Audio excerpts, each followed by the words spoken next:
Yo, can you hear me? Oh, damn it. Why is my camera not attached?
Okay, and we are back.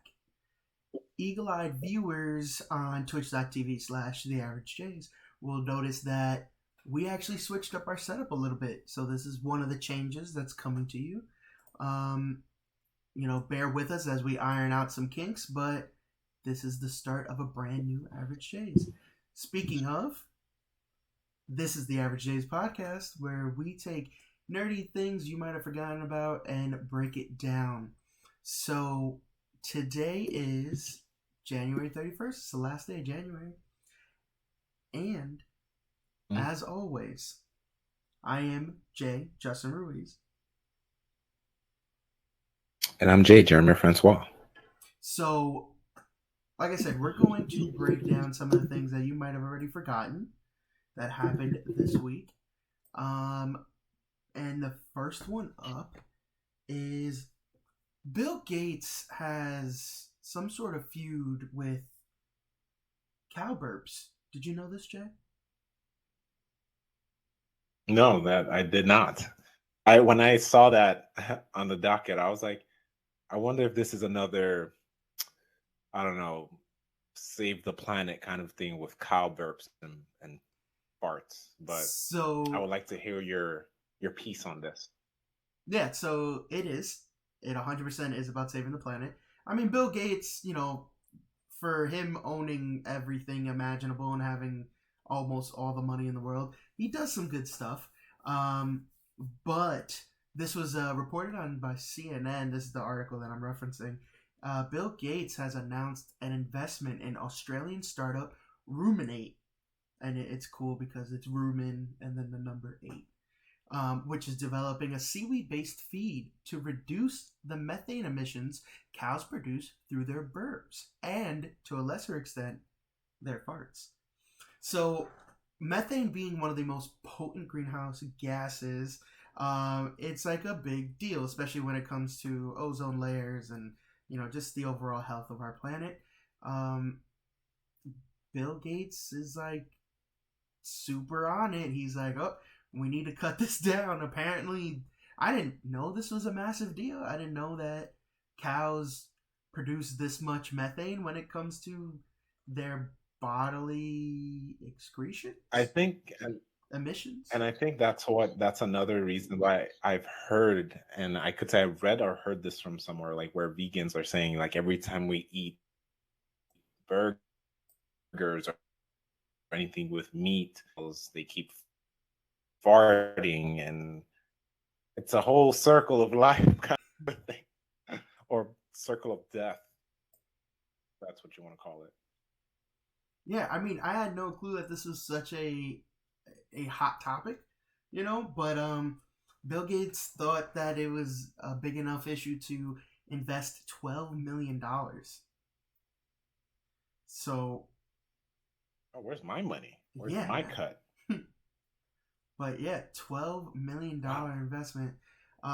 So Ruminate CEO David Messina said that cows remain an important protein source for billions. Our solution is global and will provide both developed and developing countries with a methane reducing product that will have a massive impact on global emissions in agriculture. So apparently they want to make this commercially available by the end of the year. And hope to cut down on cow burps and farts when it comes to methane emissions. Pretty crazy. I'm all for it to save the planet. We got to stop them burps and stop them farts. We should just invent a pill, like some sort of like Pepto Bismol, but for cows. Just gas X for cows that just like completely Exactly. kills all methane or all gases. Yes. So moving on from that, another startup that's doing something incredible. We've covered stories like this in the past, but a Texas based company led by a Harvard geneticist is working to de extinct species. I'm all Species. for it. So, including the dodo bird, Tasmanian tiger, and the woolly mammoth, and their goal is to reintroduce them into the wild. As long as it's not upsetting the balance. And to me, the dodo bird, and there was another one. What was the other one? the Tasmanian tiger or the woolly mammoth. Yeah, those were like recent time. Woolly mammoth is a lot older. Is a lot older than those. That would be a little weird for me because if you try to introduce that into the wild, that would heavily upset the balance of like the Yeah, the animal kingdom. Tasmanian tiger and I say that was relatively recent yeah, and yeah, 100 like years. within the Same with last the like century. yeah. Dodo bird was hunted to extinction, and Tasmanian tiger, I believe, was the same thing, was poached. Um, but yeah, those two were completely because of human intervention. And Yeah. if we didn't hunt these animals into extinction, I'm sure they could have stood around. Now, the woolly mammoth is a little different. I believe early man hunted it into extinction, but I don't know if I don't. I think they did, but not to the masses as you're yeah, thinking like of. It was more due to the environment. It had yeah, like nothing to do with humans. yeah, it wasn't like deforestation killed this thing or trophy hunting. I'm pretty sure this was just a you know natural casualty. Um, Yeah, and definitely aliens came through. if we were to reintroduce this into the world, Yeah, I'm pretty sure it's like 10 times the size of a regular elephant, which is like ridiculous in itself. Why? Why? we're gonna be living. I'm gonna feel like it's an Attack of the Titans. And then on top of that, it's like, where do we stop? Because I think the focus is if we can do this, then we should focus on the endangered species. yeah, see, That, I but think we shouldn't start with the woolly mammoth. yeah, no, like let's talk about endangered species, right? Like, so if like there's any condors or lizards or something that we've killed due to deforestation, I mean, hey, we probably, I mean, the white rhino, I think it was the white Oh, rhino, just went yes, extinct. yep, So yep, yep. that's on us because of poachers, like the human intervention, interference. Sorry. So those are animals that we should focus on helping, bring back. But when we start going like back, now I mean, we have a Jurassic Park situation on our hand, and I was just that. the name of the company is like almost like a scary name. So it's called Colossal Biosciences. So that That sounds very sci-fi. Like I feel like I would see that in what's this movie Venom? yeah, Like it just like sounds like it's like an somebody just Oscorp. needs to say the word symbiosis, and I'm already leaving the planet. I'm just packing it up. I don't care how much it costs to go to Mars. I'm taking my life savings, all my stocks, and I will give it to whoever I need to give it to just leave this planet. Yeah, man, like we're one step away. It's a massive step, but we're one step away from bringing back dinosaurs at that point, right? So the startup is already valued at about $1 billion after recently securing an extra 150 million in Series B funding. So we're like, this is a big move. $1 billion company, and I mean, I'm not a scientist by any means. I have no idea how they're gonna do this, but $1 billion is $1 billion. It's a lot of money to get something done. $1 billion is a lot of money, but for sciencey stuff, it's not. Um, You don't think? when it comes to no, when it comes to science, it's too much money. That's why we don't invest in scientific stuff in general. It's like now we're looking a little bit more into STEM and trying to get more Mm-hmm. females into, or not females, but women in STEM, because we didn't have that much. We should, I personally think we should spend more time in bettering the planet in the sciences, but that costs too much, Mm-hmm. especially when it comes to trying to save the planet and all this climate change topics. That costs too much. That's why uh, companies like the gas companies don't care because Mm-hmm. they would be losing at this point. And as we always say, or rather you say, is the almighty dollar. So when it comes to science, $1 billion is not a lot of money. Hmm. I see your point. Um, it's just insane to think about. Now, It is. But I think it's just a dumb flex to say, yeah, we're gonna bring back the woolly mammoth. It's like, okay, first of all, you saw Jurassic Park. Let's chill and save what we can save. yeah, I'm all for let's undo our mistakes. Cool. Before we start getting into like bigger things like woolly mammoth size creatures. Um, Now, moving away from Or bigger splices. things to a little bit smaller, but there is a lot of money lost here. But it is a big thing. So, 50 gigabytes of unreleased Michael Jackson content, including unreleased songs and demos, have been stolen and leaked. Now, big deal. I mean, if Michael Jackson was alive, this would be a big deal, bigger deal. But he's well, no, actually, I think it'd be a big deal, but maybe not as big because he's passed on and he literally cannot create anything else. So this is like the last bit that the public Yeah. isn't privy to. And from what I've gathered, it's not like anything here was meant to be released. Um, it was leaked after a laptop and hard drive belonging to Michael Jackson's engineer Brad Soundberg were stolen at a seminar this past Friday. So, Just gotta stop you right there. His name yeah. is Soundberg. That was just funny. So I might be. He's an engineer. It's either Soundberg or Sunberg. I might be I'm like, pronouncing it oh, wrong. you said Soundberg. We'll just Okay. call him Soundberg. Soundberg is fine. So this is actually coming off of puberty. But yeah, so his laptop was stolen at a conference. Somebody then, went through all this stuff and leaked it all. This is a huge deal. We have full on content from a late artist that has never been heard before, and now it's just kind of out there. And I have to imagine this is going to be a bigger deal when it comes to legalities and like the Michael Jackson estate. And then also, Soundberg, they're going to track this person down and hopefully get some justice here. But on top of that, I'm a fan of Michael's music. I want to hear some of these things. Yeah, like if let's say it was released legally, yeah, I'm definitely gonna hear it. Sometimes I get in my Michael Jackson feels. There are days that I'm just like, let me just start going through the classics, and I'll jump into the rabbit hole and try to listen to some stuff I haven't heard before. But now we're saying it has been leaked. If it is out there and available,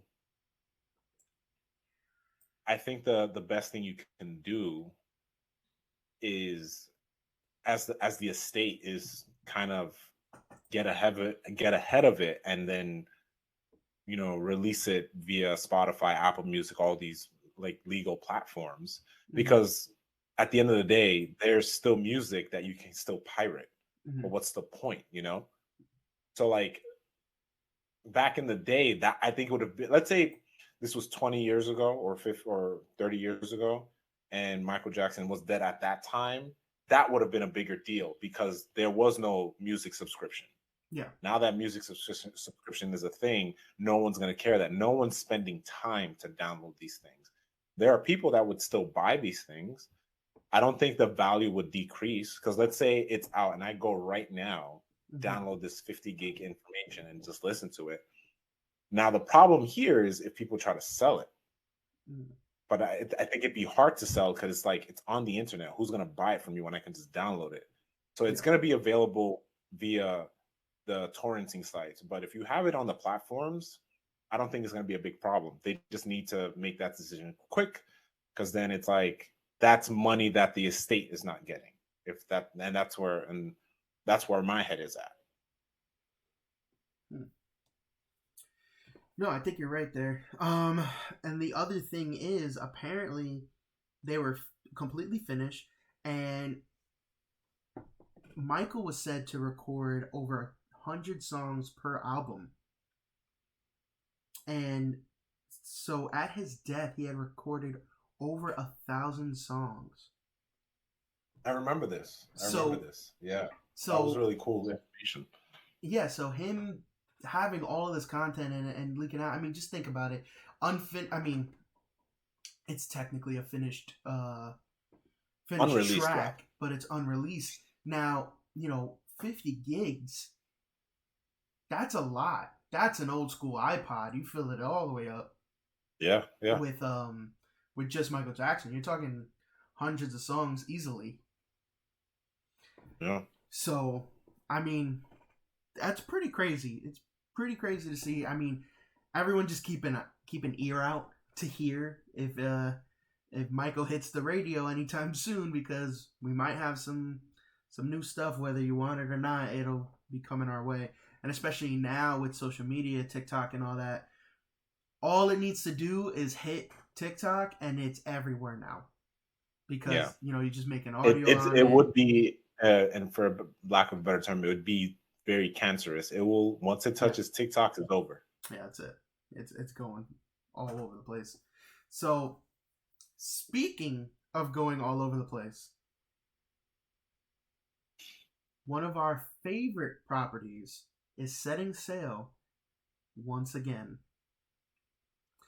So, One Piece, the Netflix original, the live action Yeah. Netflix original, has been confirmed for late 2023 with two teaser images. We have a close up of Monkey D. Luffy, and then we have a pan out, zoom out picture What's behind them? of the crew, and it's behind. It's the angle is behind all of them, and they're all like on a beach setting. So, not gonna We lie, tread lightly here. not gonna No, lie. not gonna lie. It looks dope. I saw the image, and I was like, okay, okay. It just not to cut you off, but it's kind of like how I said with like the DC news. Mm-hmm. It's like I'm cool with it until the product is there. Mm-hmm. So right now, that just looks like fan art to me, and it looks dope. I'm not gonna talk bad about it because it's like, oh, it's live, blah blah blah. I am a true One Piece fan. You are a true One Piece fan, but I'm not gonna be one of the haters where they're like, oh, it's just because you know what? It is not your property. Oda is behind this. I'm just waiting. Yeah, you're not here to gatekeep. Yeah, we're not here to gatekeep. And we talked about it last week, with cancel culture. And we're not talking about the cancel culture that you people might know. And when I mean you people, you know the people that I'm talking about, you cancelers. Now I'm talking about streaming cancel culture. Mm-hmm. Netflix specifically, they canceled Cowboy Bebop, which is a beloved anime property, but they just canceled it because I think it did well critically, right? It But the did fans well didn't like critically, it. but it didn't have like The Stranger fans didn't. Things numbers off of the first season. Yeah. So I feel like it is gonna skyrocket when it comes, because I think every fan, because also, not to keep jumping around, One Piece fans have grown exponentially in the last couple of years. Yes. Especially like after college. Like it's been a big thing since then, but after college it's grown exponentially. So I'm sure every eye is going to be on it, especially the new kids on the block that are like getting into One Piece. They're going to go watch that. I was just going to say, I feel like the younger fan base has really grown. I mean, with the advent of anime and manga really entering like the mainstream and the accessibility now, whereas before it was hard. I mean, it was easier, technically easier for us, but then I think back to like the 90s when like anime was like really like first introduced if we're talking about our generation, it was accessible but not like ready accessible. Now people have it. You got Crunchyroll, you got Netflix, you got Funimation, Hulu, all these platforms. It's in every comic store, and we're just every talking about store. One Piece. Yeah, we're talking about One Piece. Every streaming platform has it, no matter if it's the entire series or just some of it. It exists there. And then we're talking about the books. They're in every bookstore. Yep. You cannot go to a bookstore and not have it, unless you're like one of those bougie spots. And maybe they might have it. You never know. There, like you could probably find some crazy anime from or manga rather from the 60s. That's like a 1-volume thing. Like it is very much a part of the social like zeitgeist now. But I mean, it looks dope. Yeah, I'm kind of for it, and I think I'm hesitant, but I'm not pessimistic. I'm optimistic. So I'm optimistically hesitant. So I'm like ready for it to come. I think it looks cool so far. But I'm not getting my hopes too high just yet. Yeah, I agree, but then like my only problem or concern rather, because I spoken to my cousin about this, also a big One Piece fan. Um, he would complain. He's like, "Why are they doing this? Blah blah blah." Like, Mm-hmm. to be honest, they're not going to do 1,000 episodes. It's never going to happen No, it's because impossible. this is live and the actors get older.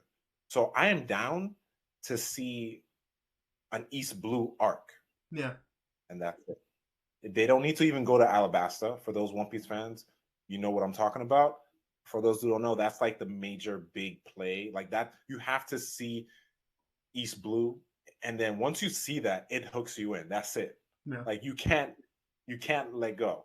Like people say, oh, it's so many episodes. I'm like, bro, once you see those 50 episodes, you're golden because you're gonna want more, and you have 1,000 episodes. Yeah. But anyway, that's just me venting. And but I just don't want them to continue that. I want to see that small thing. One thing Mm-hmm. specifically that I want to see is that they casted I remember this actor in Ozark. I forget his name, but he's a black actor Mm-hmm. that's playing Arlong, which makes sense because in One Piece, the mermen, the fishermen people are ridiculed and are being hated against. Basically, the Yeah, regular people it's are like racist systemic to racism. it is systemic Yeah, and racism, especially it's now that you know literally where you just I know where because you they're a cast different it. It is species. exactly, and where like literally everything that they've gone through, it's basically what Black people have gone through to a Yeah. certain degree in non-fictional terms. Yes. But the fact that these people were perfectly casted, what I like it is not considered whitewashing because Mm-hmm. these are like this is something that I love that they're doing because in Japan when you have like the Attack on Titan movies, I didn't like that because everyone was Japanese. Yeah. Because I was like, we clearly know each of these characters are a different race. Yeah, and they're Um, all European, so it's hard to yeah, like. and what's another one? Full Metal Alchemist. The brothers are not Japanese. They have blonde hair and they're clearly like a Aren't Europe. they like German?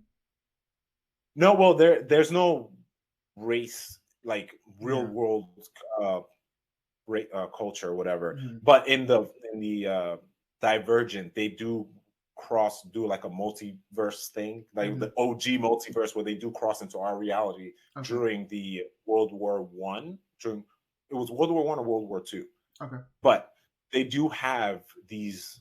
I guess you can say Germanic or European names, and Okay. clearly each of the characters are like European and like specifically Mustang, clearly Japanese. Yeah. He's a Japanese character. But going back to One Piece, I love that they casted everyone. Usopp is black, clearly. I would love to see his dad, but I don't think his dad ever appears in the franchise in the beginning. In the beginning. Oh no, actually he No, he does. does. He does. We don't He's in the know beginning. it's his dad till We later. don't know his dad when you watch Yeah, it, but he but does make an he's appearance. there. Yeah. Yeah, I can't wait But to see everyone. They casted Sanji's actor's dad already, oh, nice. which what I liked is that the two actors have acted together before in a father son role, so I Oh, think they cool. did their So that like research. So that's chemistry. dope. That's good to Yeah, see.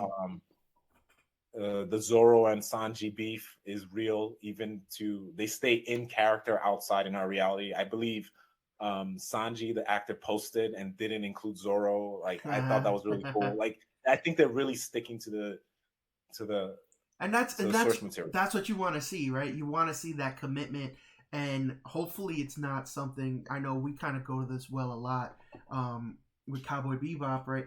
We saw great actor portrayals, we saw good storytelling, whereas it But did. the deviation was very high for certain characters, like Yes, Vicious. so while that deviation was there, I think it was within the framework of the characters, and Mhm. it was executed well, and it wasn't done like haphazardly or for money or anything.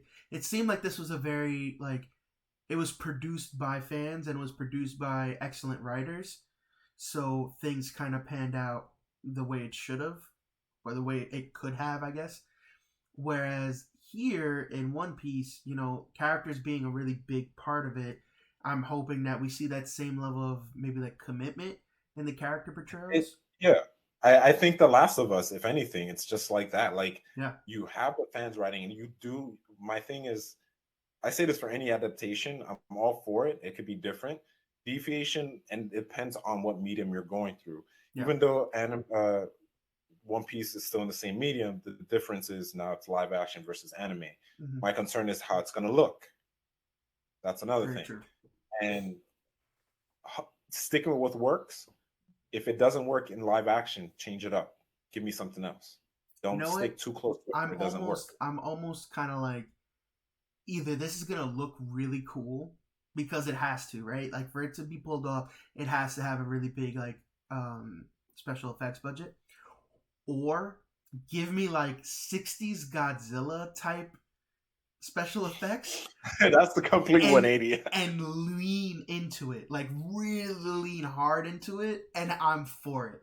When you got like the Power Rangers Megazords in Yes, like the past. I want something that's like high quality, that right, like the kaiju battles or like the Sentai That's Warriors, like give me that, or give me super like realistic CG. like Marvel DC Yeah, quality. like That's just. really lean into But either we one of see why those, and I'm Netflix is good. losing money though. Because that's another thing, and that's my also concern too. Like, let's say they stop at a cliffhanger and it does work. I honestly, if this is just to get people to watch One Piece, people are already doing it. It grows every day, so it's not Yeah, about the I mean, money. I guess the best way to do it is to probably end it right after they get all the team together. Like, The first part of the crew, so yeah, everything up to like Usopp. Chopper is the last one, right? Before they go into. No, that it was before that. When they go into the mountain, Chopper comes after that. So I think if the Oh, series ends at the mountain yeah, and they do little like post credit scenes of like, oh look, Chopper's here, and they yeah, show you like where all the future characters are, but they're not continuing. That would be dope. I would that would be like to see fun. that. Yeah, but I think it has to end right before they do that, right before they go into the big To the thing. mountain. Yeah, Yeah, but no, but like the way that's how the anime episode ends. They like go, they're like yeah, they say their dreams. They're like, and they're going up the mountain, and that's how the episode ends. I think that's how it should end yep, in the series too. But like obviously more grandeur. yep.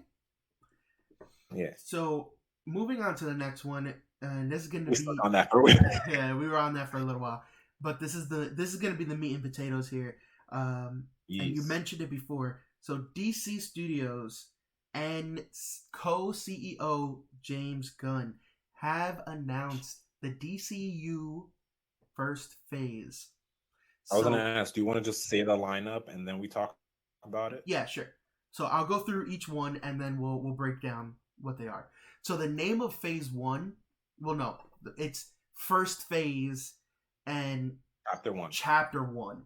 So the name of it is called Gods and Monsters. For you real fans out there, you'll know that there was a really cool Gods and Monsters adaptation of the Justice League, and it was really really cool. DC animation, that movie was dope. So By Bruce. going into it, so we have Superman Legacy announced with a 2025 date. Supergirl Woman of Tomorrow is an adaptation of Tom King's comic run. The Brave and the Bold, which is going to be the DCU's Batman, completely separate from Matt Reeves' Batman. Swamp Thing and the Authorities. Two different projects. Sorry, I kind of read it as if it was one, but one thing is Swamp Thing, the other one is the Authority. Creature Commandos. It's going to be an animated series written by James Gunn. James Gunn is also writing that Superman movie. Paradise Lost, Which I'm stoked for. and then we have a couple of series for HBO Max. So we have Waller, which is going to be it takes place in between season 1 and 2 of Peacemaker, and it is an Amanda Waller based show, and it's being played by Viola Davis. And it's going to include some. I'm happy. Yeah, and it's going to include some people from Team Peacemaker, so we'll see character like carryover. We have Lanterns, which I'm actually really excited about the way that he described it. It's a We've been talking about that forever. true detective series following intergalactic cops, and it's going to be Jon Stewart and Hal Jordan. And then there's Booster Gold. So we have that Blue Beetle movie coming out later this year or early next year. I don't remember. It's coming out, and him and Booster Gold are bros. So to see them both kind of getting represented in the new DCU is pretty fun. I'm sure they'll cross paths later on. James Gunn did say that all of these things will be interconnected. So, but there will still be room for properties and takes on superheroes that aren't a part of the overall DCU, and those things will be labeled as DC Elseworld. So they will still, which is Matt Reeves' Batman. Yeah, which includes Matt Reeves' Batman. So it'll still be a thing, and it'll still happen. We'll get these isolated projects, but they will be kind of like Star Wars Legends. Like we will get a rebranding on things, saying like, "Hey, this is outside of the movie universe that they're building." Yeah. So yeah, he did say too, like the DC Studios, everything that they create, it does, the multiverse does exist, but they wanted to focus on a singularity. Yes. One specific universe. Like, for example, the DCEU that we've been given, that slot that we've been given, basically exists. It's just right now we need a cohesive story, and he's doing it. So for those that might be a little lost, if you think about it like Marvel, right, all the stuff that came before Iron Man, right, it exists in the MCU timeline, well, in the MCU universe, but it's a different timeline, different parallel universe. They're, now they've been kind of cleaning up the mess. We saw Tom Maguire and Andrew Garfield getting pulled in. We've seen X-Men characters getting pulled in. We even saw Black Bolt in Doctor Strange. So they've been cleaning up the mess behind the scenes and bringing it all into one. But yeah, it's pretty much the same deal. So these other universes, quote unquote, do exist, but for now, and I think this is smart. They don't want to overwhelm people in the beginning. Yeah. But James Gunn is focusing on just this one universe for right now. What I love is that he's playing with this idea where I've always thought of this, and this is why I feel like I would have been a great candidate in the WB seat, well, DC seat rather, because I've always thought of the idea. I think that like kind of perked my ears, where characters that play that voice act certain characters in these animation shows would appear in a live action show, so they can just jump into live action into animation, so it's always seamless. And that's something that I really dig, because it's like you got the movies, you got the TV shows. If there is a game that does somehow tie into it, which I think to me is a little bit much, but I don't think it's hard to do because Star Wars is doing it. If you clearly think, if I bring up Fallen Order, like there it is. But I think that to me is going to be dope. When he mentioned certain animation stuff that weren't on HBO, I think that's when we talked about last time. Like Amazon is going to do some of their things. So it's still a WB property, but it's still, linked to these stories, which I think is dope. And he's dealing with characters that no one knows about. So obscure. Like when he mentioned those two teams, I was like, never heard of them. Yeah, so actually, I believe they're DC characters. Yes, they are.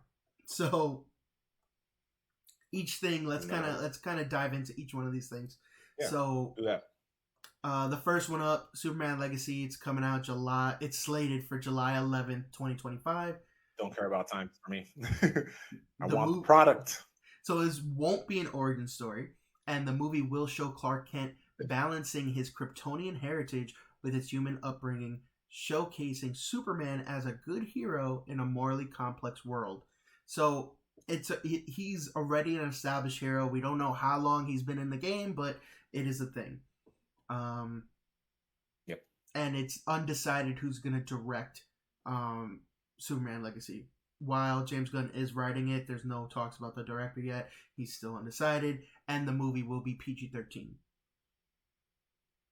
So the next one, Supergirl, Woman of Tomorrow. I actually didn't know about this comic book run, and when I heard him talk about it, it was pretty interesting. I enjoyed that take, Yep. and I want to see how this comes out.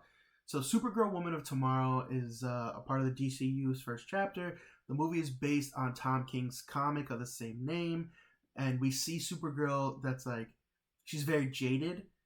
It's a very like it's a harsher version than what we've seen before. She grew up on a piece of Krypton that drifted away from the planet, so she didn't make it to Earth, and she kind of lived with the fact of like everyone around her died, and she's been fending for herself for X amount of years, and that's pretty like intense, especially for Yeah. someone like Supergirl, who's typically shown as like the bubblier and smarter side of Superman, right? Like, or not No, side. I never got that actually, because that take, that one you're thinking of, it depends on which one you're looking Well, at. I've Because seen I her in different my properties where like she's typically like I've seen her always as like smarter, like more down to earth than Clark, whereas Clark is very.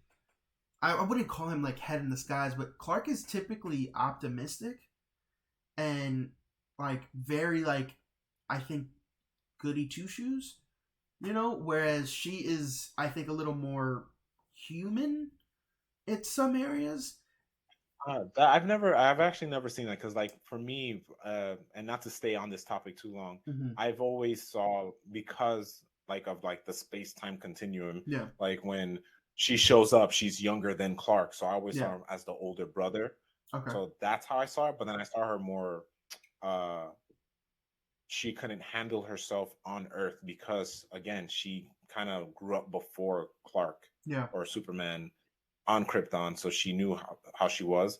And I think it was in Public and Superman Public Enemy. I forget which comic, which mm-hmm. volume that was, but she was very I don't want to say feral, but she was very, I'll use that word, Well, she was but like combative, I guess. yes, Yeah, like not to Clark, but just in in general. general, But the yeah. bubbly part I didn't really get. Bubbly to me is more of the CW version. Okay, Even you're though I'm not not wrong. not talking smack about it, Yeah, but I like that show. But bubbly would be more the CW, and also it's just CW because yeah, it's like, yeah. come on. No, you're not wrong. I guess when I think of her, I think of CW version as well as like Injustice version, where like Injustice, yeah. she is a little more young minded, but in personality, but in terms of maturity, she is very mature. Because she's Was it Power Girl in there too? Sometimes I've seen them like cross paths. in the CW one. No, in Injustice, because I believe I Power Girl don't was in there. I don't I remember don't to be recall. honest. Uh, But That would be dope. regardless, Introduce her. um, seeing this harsher take on her, I think would be really cool. Very dynamic to the hero and bring some like nice new air, like breathe new life into the No, hero. yes, I think yes. this would be really cool and put her up there with someone like of the caliber of like Wonder Woman, right? Like I want to see Supergirl be a different type of hero, and I think this is the best way to do it. Um, Yeah, 100%. then we get the Brave and the Bold. This is the new Batman that's coming. It's gonna focus on Bruce and Damian, so Batman and Robin, Bruce and Damian Wayne. It's a father-son story. He's already been Batman for a little while. I'm assuming Damian's already gonna be, grown up, and he's been the assassin, and now he's the Robin character. Yeah, he's already went through all Yeah. that. So Talia. I mean, That's what I get. we don't know what it's gonna be, but in different tellings, like Talia sometimes is still alive, sometimes she's dead. But we're gonna see kind of Bruce Wayne as the fatherly role, and we haven't really seen that too much in live action.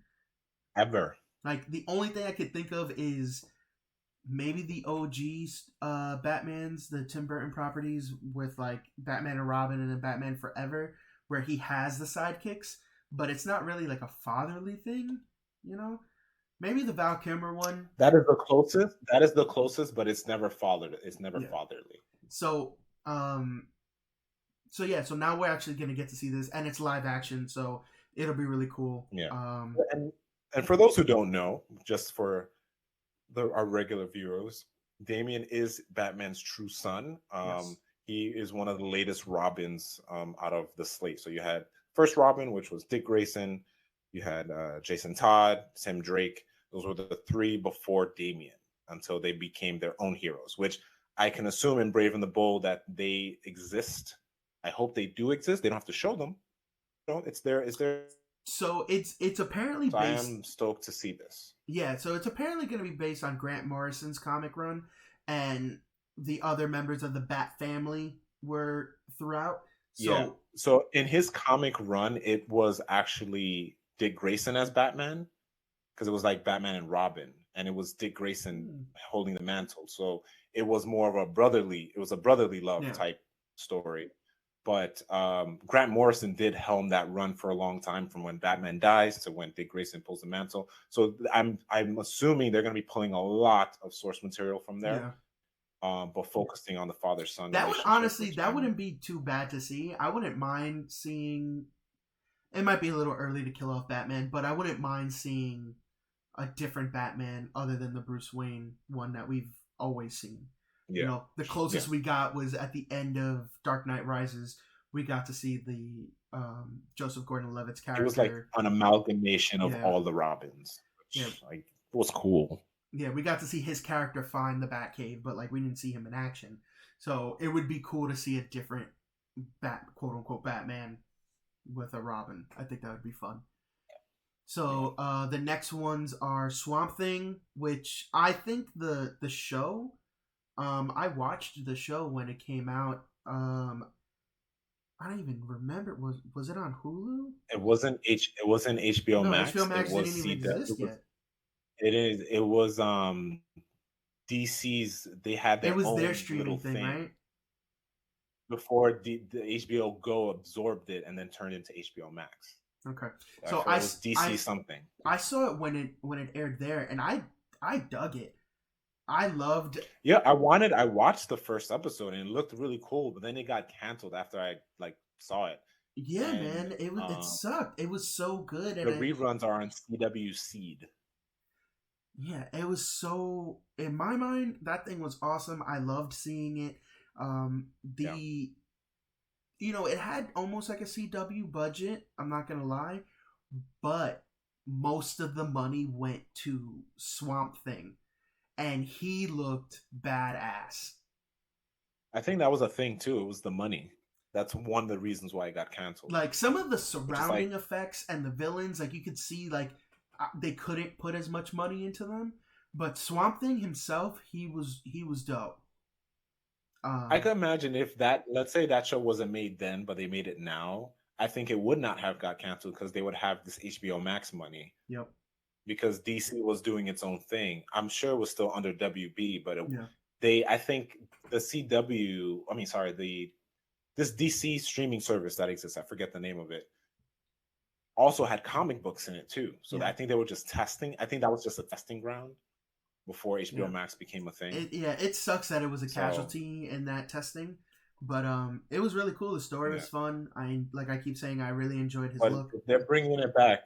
They're bringing it back, so that's going to be pretty cool. They're bringing it back, and this is also in the not bringing it back from the show, but like a new reboot. Yeah, a new take, and it's supposed to be, he's a very dark character, so they're going to be talking about his dark origins and all this stuff. It was also a thing that James Gunn has confirmed that rated R movies do have a place in the DCU. So something like Swamp Thing is prime for a rated R movie. Yeah. Like that's what you want to do. It's not a comedic, it's a very dark, slow. Oh, I could see it kind of being Logan-esque. Almost taking on like a Western feel. Very like lone wolf status, and everything he loves dies. I can see that being a thing with him, and I would love to see that on the big screen. And then we get the other movie, The Authority, which is Wildstorm. Was it this group of heroes that would try to gain peace by any means necessary? Yeah. Is that them? Yeah. So it was just in my mind, this is another Guardians. But maybe, or no, not Guardians. Because Suicide in the hands Squad. of James Gunn, you mean? No. Just in time, and like me wrapping my head around it, it was like Oh, okay. this is another like Suicide Squad, and oh, we got a new follower. Thank you for whoever is watching on Twitch.tv. You just heard the little chime. Um, Ah, yes. Thank you. but yeah, it to me kind of seems like it's gonna be a new what was I saying? A new Suicide Squad, but maybe like loose cannon, not really like they're not controlled by someone like Amanda Waller, you know? I would think I wouldn't even compare them to Suicide Squad. I have to look at the characters individually, but from my first image, the look of the image, they look like just a knockoff of a Justice League esque archetype, Yeah. and that's who I see them as. So Mm-hmm. if it's like a by any means necessary, they I assume they have, you know, great powers. So they're not on Yeah. the quote unquote low level Suicide Squad level. Oh, Does you know that make what? sense? I have it backwards. That what I'm thinking of is for the other show, but yes, I agree with what Mm, you're saying. Because they do look like the Justice gotcha. League, just kind of like a sleeker, like Like a more knockoff, futuristic. like a 99-cent store knockoff of the Justice I League. feel like they look a little more futuristic though. I'm just playing around, but I'm It's not trying like, to like make fun of it. do you I'm remember just joking. what's the Justice League that That show come? that came out No. The Justice League that comes from that alternate universe and they're bad. in the animated universe, in the animated show. I mean, they're in the comics too. What yeah, but what are you thinking? Because I can tell you where. 'Cause I know in the They're animated universe they had they have like different uh names. It's not Superman. It's like Ultra something. that is yeah, that's Ultraman. So that's the evil version. They're called the Syndicate. I don't know if you're thinking that because they're completely evil. No, They're I'm not not like talking good about them. guys doing yeah.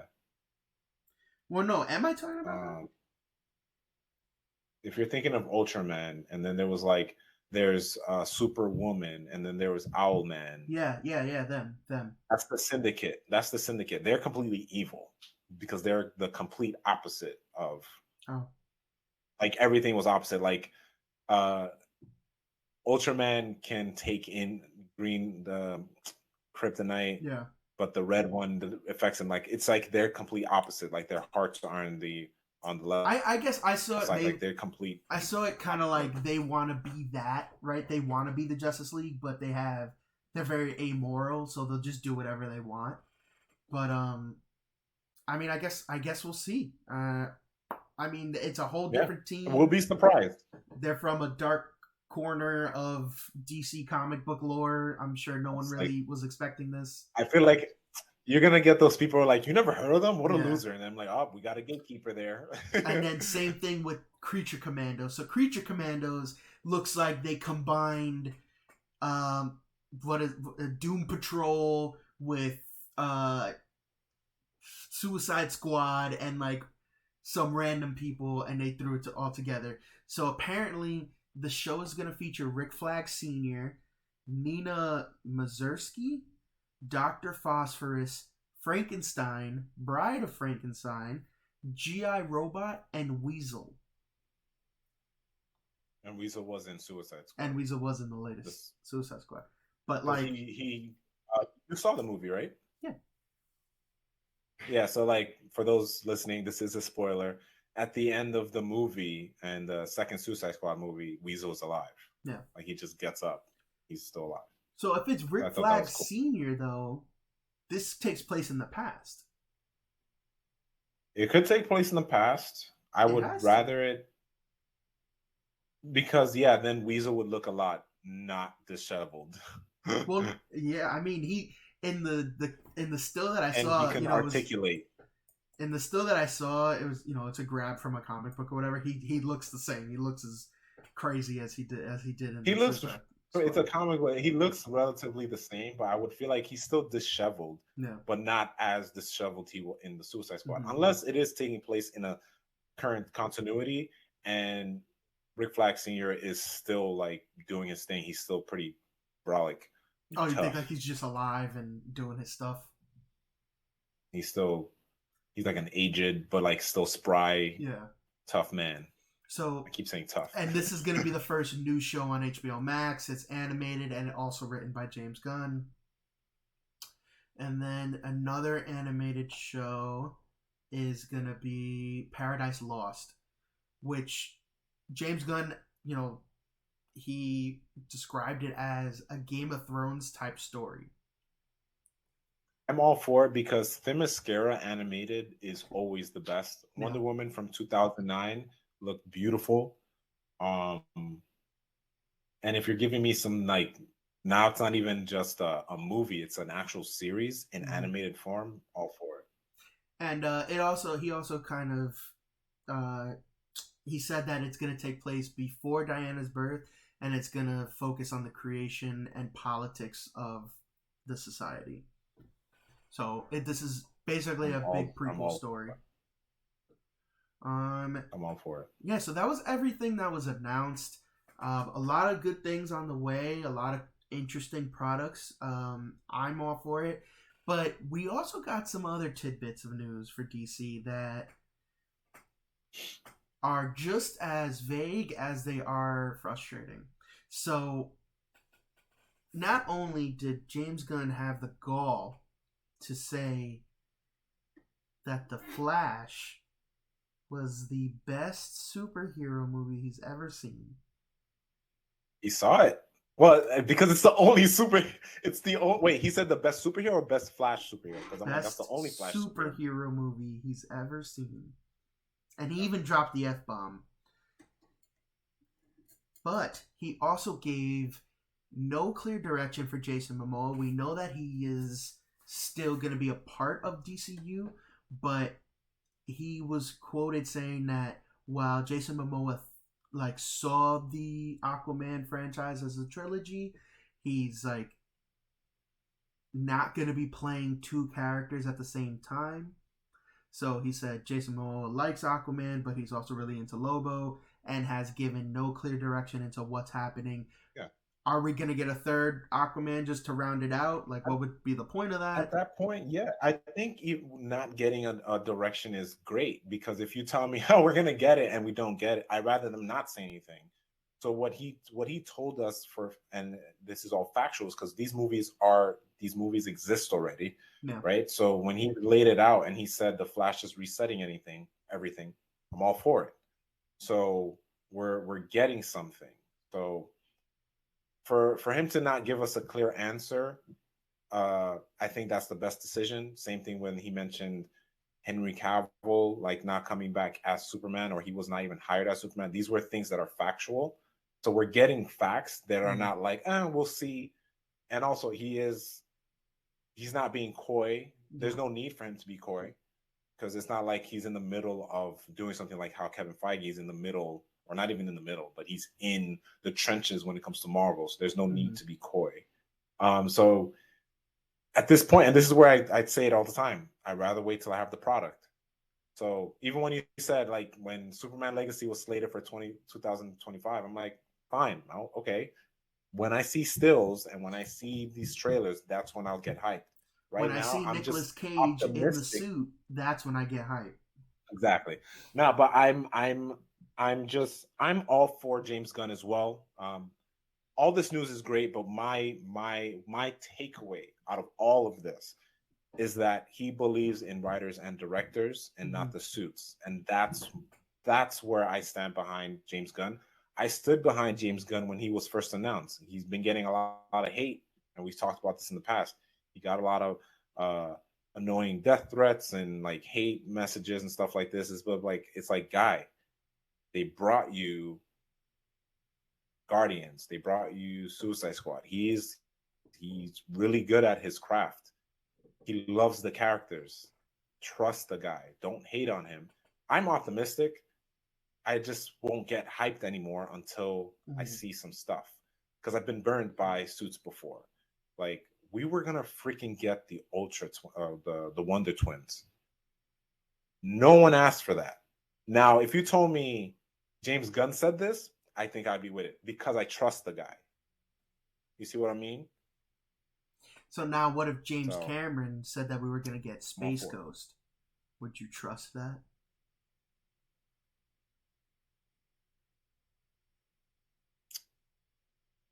I have I have nothing to say about James Cameron and Space Ghost. But wait, you said he said this, or you're saying No, I'm what saying if? like, what if? Like, would you trust that? Like, Oh, I, I don't know. I have no experience or knowledge on any of that to give you an answer. So I'm gonna say nothing. okay, fine. So But sticking with yeah, HBO Max. I would say just for people's takeaways, do that. Yeah, I mean, Yeah, I my think I bad. kind of echo what you were saying. I enjoy that he was only talking in absolutes, right? With knowledge that's, you know, available right now, like matter of fact type of deals. Like these things already exist. This is how they fit in, and he wasn't really being coy. Um, I do not think that the Flash is going to be the best superhero movie ever made. Um, will I see it? Probably, most likely. Am I gonna like it? Probably not. But I think you have to see it because it is kind of technically restarting everything. It's like, yeah, why not? Or you don't have to see it. You can just skip it and then start the other stuff I've seen all the and wait other for DC Superman. stuff up to this point, so I feel like I have to, and then I'm gonna like rage watch it. I guess like I'm not gonna watch it for any I know you are. like I'm not And gonna I know watch it for fun. this stems also because of how you don't like Ezra. You No, just don't care for Ezra either. So it's like that's where it's stemming from. it's stemming from, yeah, I just don't think he's a good Flash, and I've heard many other people be like, oh, I love him as Flash, and it hurts me every time somebody says that. Like I feel like, you know, when you go to break a twig, it'll usually like splinter a little bit before you break it. So That's you it splintering. yes, it feels like my every bone in my body gets pressure put on the ends of them, and they splinter just a little bit, just enough for me to feel it. Mm, I'm getting that's hurt just talking about it. But anyway, yeah. We'll move on. sticking with the HBO Max kind of news that we've been talking about, um, Roku and Tubi TV are actually looking to give the old HBO Max shows a new home. Not a fan of that. So here's the thing though. I'm okay with it if it's like somewhere where I can stream these things. Now, I doubt that they'll bring them back. I agree. Like I agree. I I see what don't you're think they'll saying. be able to I'm bring okay them. with you playing it. Yeah, because they're not gonna have the money to. I don't even No, think they don't make originals. Except yeah, they don't make they originals make original movies except and they Roku. I have made think. original shows, Yeah, but nothing. yeah, but they don't got that HBO No, money. nothing on the same level. But Now, what I'll say though is if like let's say specifically Final Space, that I would be all for because it is also animation. You don't need that much money to do some grandiose Game of Thrones or yeah, Westworld type thing. Um, but anything else, I'm just like I don't want it brought back. well, I'm just happy because it seems as if it's gonna be the library for it, right? So it's gonna be like, now that Yes, these shows are gone, like literally erased from HBO Max's library, now you'll be able to pick them up on Roku or Tubi TV. Like that's fine. I'm totally fine with them having a home so I can stream them, because stuff like Westworld, I would like to finish it. I never got to. Um, I would 100. love Yeah, to be able to go watch Final Space again. And the other thing being, I kind of see this as a vehicle, because something like Final Space, right? Um, it was never able to finish up. I look at it like a Futurama situation. You know, Futurama went from Fox to Comedy Central after, you know, a number of years and yeah. cancellations, and then they were able to finish it out on Comedy Central. Like you said, animation is way easier to kind of like pull the money for it. Because remember, Final Space was originally on TBS, and then it went to Adult Swim. Yeah, we're going to TBS.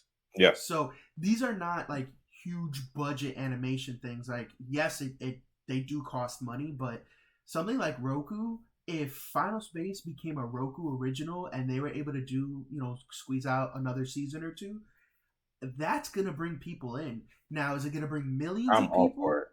No. But will it bring enough to breathe life into other properties? Yeah, probably. Stuff Yeah. like I could see Roku or Tubi TV being able to get enough people back into certain canceled shows that might not cost a lot. So like Inside Job is another one, another animation that I just finished. It's funny you say that because Inside Job is an animation, and animation doesn't get a lot of love, but it is growing. Um, to be a home for just animation in general would be great. And it doesn't have to. And when people think animation, they think, "Oh, cartoons, me, kids." No, animation's another way to tell stories where live action can't. Yeah, And that with Tubi, and I would wholeheartedly subscribe to one of those two, depending on what my content flavor is. I would spend shell out some money for one of those yeah. And I mean, think for those about it. type of Like content. Tubi TV, I'm pretty sure is free, but there's ads and stuff. Yes, it is. And then Roku is free if you have a Roku device. So Mhm. there's you have installed fan bases that you reach, and then if you have Yeah, something like the Weird Al documentary got people to Roku just because it was a crazy yeah, thing. Daniel Radcliffe was attached to the project, yeah. so Harry Potter. exactly. Yeah, So they were able to bring people in just for that. Now, if they were to be like, hey, we now have these adult animations that didn't exist anymore, we now have them here. People will go there because something like Final Space, where it wasn't able to finish up, and Olin Rogers has a dedicated fan base, or like Inside Job, which was an incredible show, incredible animation that left off on a cliffhanger and got canceled out of absolutely nowhere. Like yeah. people will go for that. So I think that that's pretty good news. I would love to see that. Um, Now, on the flip side of this, we're going to be segueing over to our next topic. On the flip side of this, we have the King of the Hill revival coming to Hulu. Now, I'm a little mad about it. like we've talked about this many other times. Let's just stop. You know, it finished. Like I still feel that way for Futurama. Like even though it's still, I'm like, Like I didn't even so for I the didn't people even that are know listening, I just put my hand up. I didn't even know King of the Hill went until 2010, but it did. So it was from 1997 to 2010, and all the original voice actors are signed on for it. The reboot has apparently been in the works since 2017. Um, like it's just like it's gonna be the same thing all over again. It's gonna be Yeah, taking I place in didn't know Arlen, the appeal Texas. It's for gonna it follow too. the life of Hank Hill, Peggy, and Bobby, and their friends. It's just so like, what else can you do with this? Like, Yeah, I remember when it like when I was younger, I used to like watch it because again, it was a cartoon. It's yeah, animated. So like as a kid, I'm like, that's what I want to watch. That's how I felt about Beavis and Butthead and South Park. I didn't get anything that was going on screen. It was just an animated thing. yeah, King of the Hill probably came on after or before Simpsons, and I enjoyed Simpsons. Simpsons mm-hmm. was more approachable, but King of the Hill was just boring to me. And there are days that or every time I saw Hank, just annoyed me, especially as a kid. Like, why am I Yeah, annoyed by this character? And then, what's this kid name? Bobby, Bobby, or whatever his name. Yeah, yeah, I Bobby. just didn't care for anyone. I didn't get it. I didn't get it. And look, it's for someone. I'm not trying to knock the show. It lasted for that long, but to bring it back, like, what's the point? So like, I've seen some of it. It's not a show that I've gone like front to back with, but it's definitely an adult sense of humor. It's I wouldn't say like elevated thinking. Like it's not a super ridiculously smart show, but it is a show for adults. It's not meant for Yeah, kids. And I did the same thing as a kid. Like I would watch it and be like, yeah, "This is garbage." But it's an adult show. The comedy is there. It's very good. It's kind of like the slow burn comedy, some like dry humor stuff. Um, Very reminiscent of things like The Office or maybe even like Parks and Rec, stuff like that. Very like you got to think about stuff, and then it's also slow burns and dry humor, but Yeah. there are some laugh I feel like it out would have loud moments. it looks like if they made a live version of this, I get this Home Improvement live. Like if this was a sitcom, it Yeah, would have worked, but not just a dry. I don't know. But then again, like again, I'm not hating the show because it's just growing up with it in my memory of it. I just yeah. don't see the appeal, I and just I'm don't sure the see. appeal is there, but I don't see I'm not. why. I'm just saying they shouldn't do it because yeah, just it's already been dead. It lasted for a long time. Like if it was like if this was Final Space uh after 20 years, and it's like yeah you should again it's been out for so long and it got canceled or was done. Why bring it back? Same with Futurama. It's been out for so like you can do so many things with Futurama, but I just feel like they should have let that go because Yeah, it worked for its time.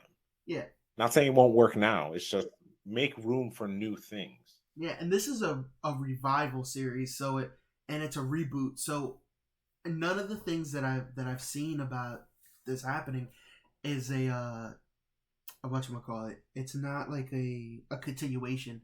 It's gonna be all these same characters and all that, but possibly starting from square one.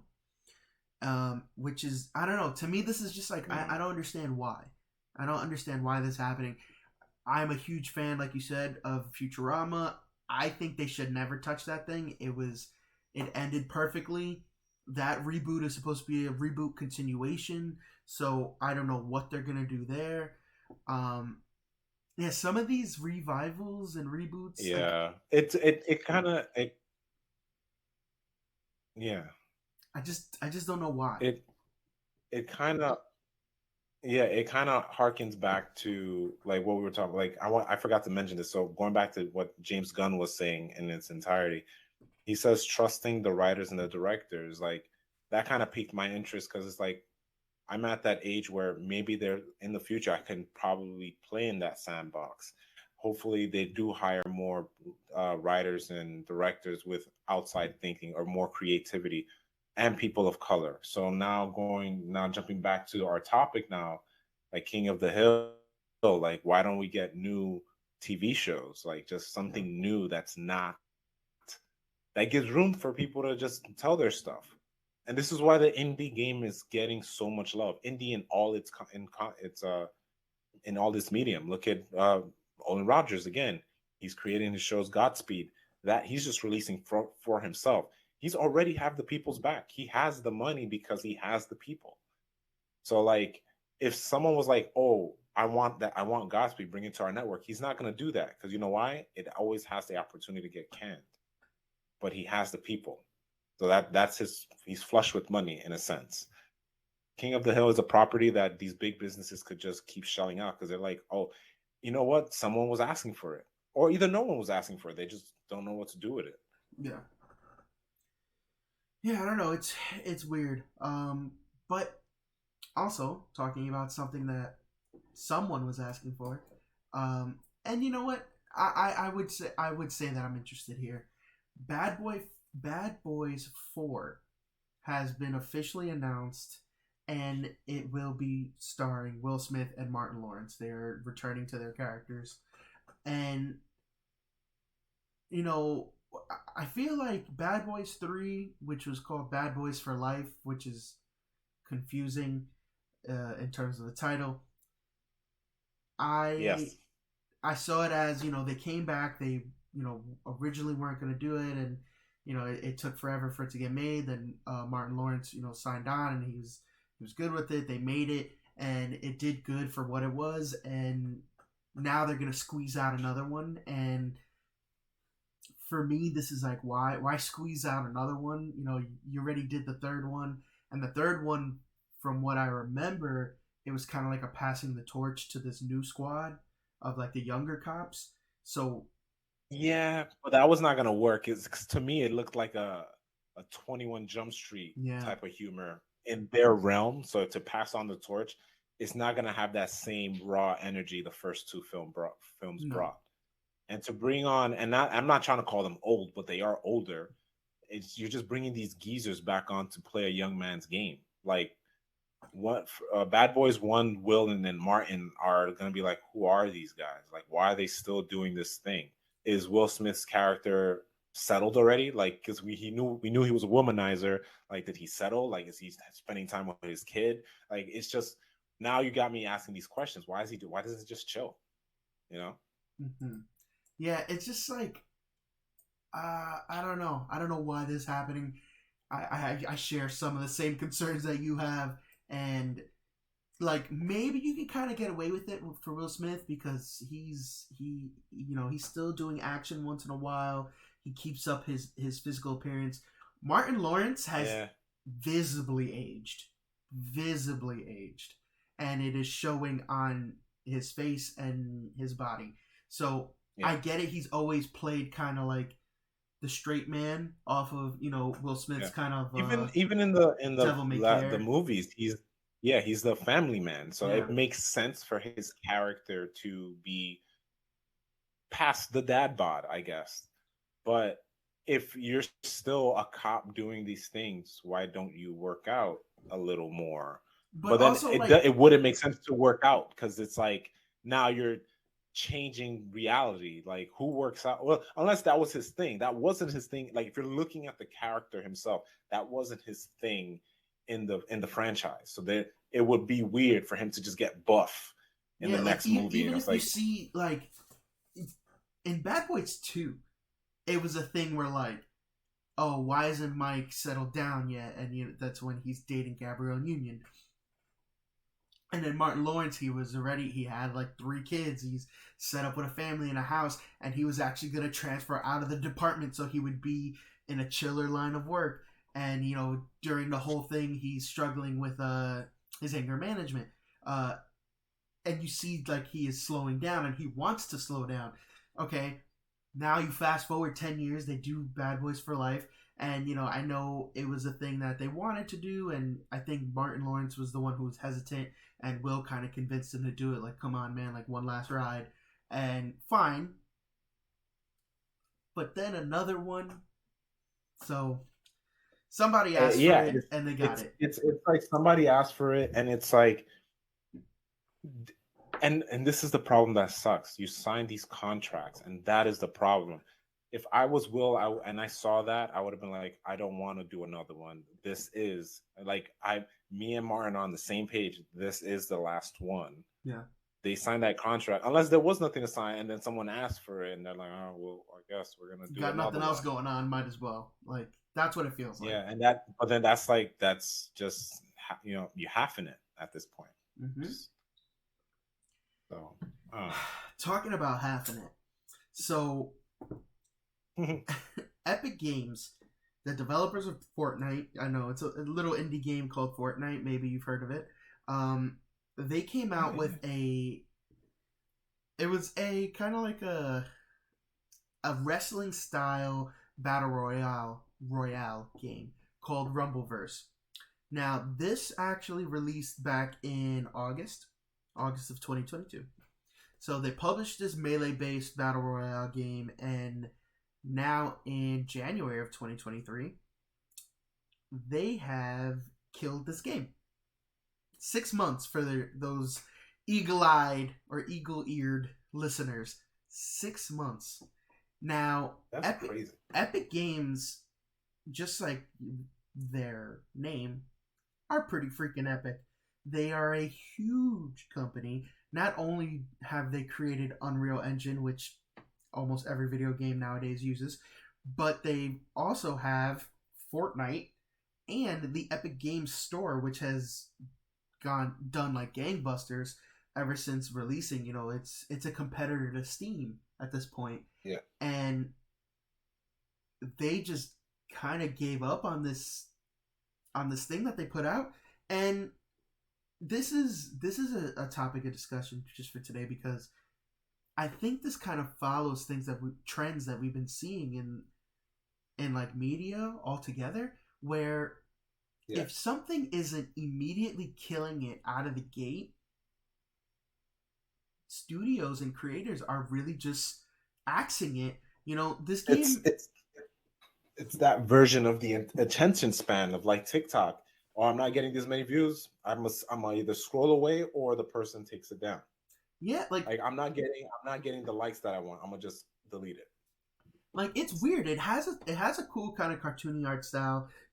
Reminiscent of what Fortnite is. It's melee based. It's kind of like wrestling oriented, and you fight to the death. It's battle royale, so last man standing. Um, but it just got released. Fortnite, when it was 6 months old, was not Fortnite that we know now. Yeah. It's And it's one of those things where it's like you give it time because it's not like this is back in the day where I found a PlayStation 1 game or N64 or whatever cartridge game and it's not selling the way you want it to. Nowadays, people can just you have Steam, it's downloadable. Things are downloadable. Let it sit, let it marinate because at some point it will bubble and someone will get on that.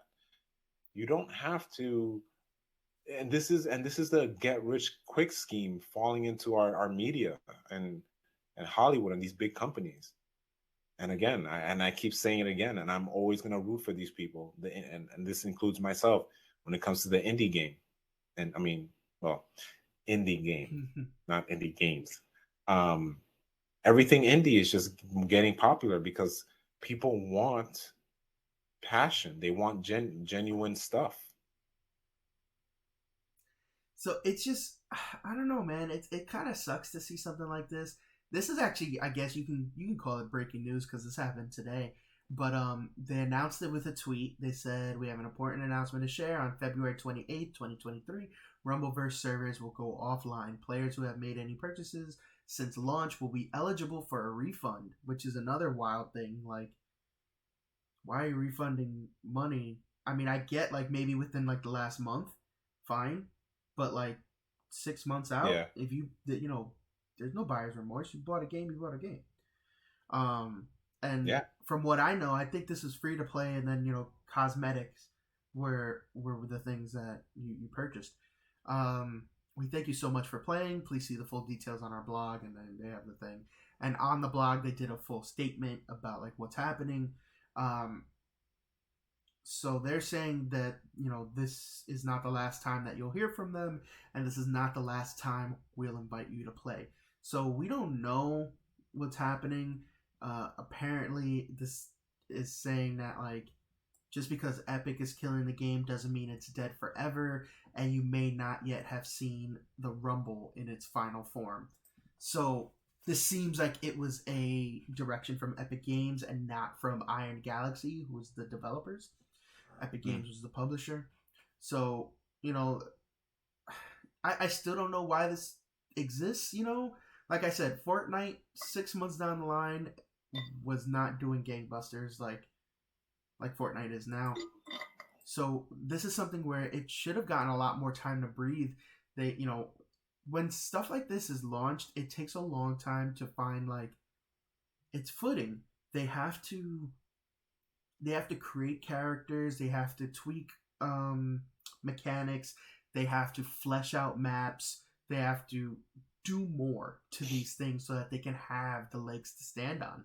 um, so it's just, I don't know, it's a weird sad thing to see in the industry at large, that yeah. if you're not immediately showing profit, that you kind of get the axe. And yeah, that's why like when it comes to society in general, like just the get rich or get that instant gratification mentality sucks. It really does. Because it was always my fear when it comes to communication in general, the idea of writing. Like there's people right now that don't write with pens and paper. Yeah. But I felt that muscle memory deteriorate. Like I remember one time I was just writing my name and I was like, oh, that's weird. Like I haven't done this in so long. I haven't written my name. And whenever people ask for signatures, people find it odd that I still write all the letters in script. But it's like no one does that. I still write all my letters because Yeah, I'm I like still I also. like doing that. But there are people like our age and going younger. They just, if it's not making them laugh, or it's not, they just, that's why that's why ads or TikTok videos got to be 15 seconds or less. So It's it's rough. wild. It's really rough to see this kind of trend keep going, and it's demoralizing.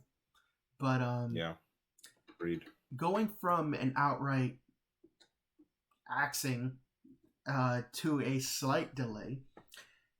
We've already talked about it once on this episode, but we'll revisit it. Star Wars Jedi Survivor has been delayed until April 28th. So All for it.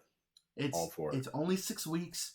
I'm cool. That gives me more time to play Hogwarts Legacy. If you told me, even if it was 5 months, I'm like, I want that game perfect Yep. before you drop it. Samesies. So if you're gonna give me 6 weeks, I'm okay. The team at Respawn released a full statement. I'm going to read an excerpt from it. So, Jedi Survivor is a direct response to the feedback from our community, delivering expansive destinations to explore, evolved combat and traversal, and of course, the continuation of Cal and BD's story. Making this game has truly made us a better team, and we've pushed ourselves at every level to make the Star Wars sequel our fans expect from Respawn and Lucasfilm Games. In order for the team to hit the Respawn quality bar, provide the team that they need, the time that the team needs, and achieve the level of polish our fans deserve.